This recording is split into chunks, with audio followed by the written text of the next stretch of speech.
மதுரை மாவட்டம் திருப்பரங்குன்றம் தாலுகா வளையங்குளம் கிராமத்தில் வருடந்தோறும் மதுரை கள்ளழகர் எதிர் சேவையை முன்னிட்டு வருடந்தோறும் பாரம்பரியமாக அன்னதான விழா நடந்து கொண்டிருக்கும். இது எங்கள் முன்னோர்கள் காலத்தில் இருந்து நாங்கள் நடத்தி கொண்டிருக்கிறோம்.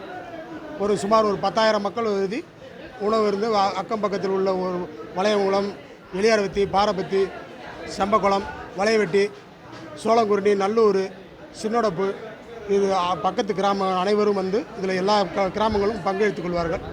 ஒரு 18 கிராமங்கள் பங்கேற்று எந்த பிரச்சனையும் இல்லாமல் இது எழுதி எந்த குறையும் இல்லாமல் பாரம்பரியமாக நடந்து கொண்டிருக்கிறது. முன்னோர் காலத்திலிருந்து எங்களுக்கு சுமார் ஒரு 100 ஆண்டுகள் எங்களுக்கு தெரியும். அதுக்கு முன்னாடி என்ன நடந்தது நம்மளுக்கு தெரியாதுல்ல. ஆமாம், காலங்காலமாக நடந்து கொண்டிருக்கிறது.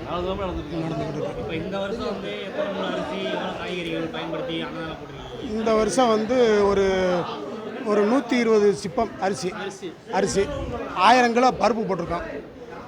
காய் வந்து உருளைக்கிழங்கு வந்து ஒரு 10 மூடை, இது கத்திரிக்காய் வந்து ஒரு 20 மூடை, மற்ற முட்டைக்கோசு 5 மூடை, எல்லா காயும் சேர்ந்து போட்டு எல்லாமே பண்ணியிருக்கோம். ஒரே சாப்பாடு தான், வேறு கூட்டு இதெல்லாம் கிடையாது. இதுதான் பாரம்பரியமாக எங்களுக்கு நடந்து கொண்டிருக்கிறது. மாபெரும் அன்னதானம் பெருமாளுக்கு.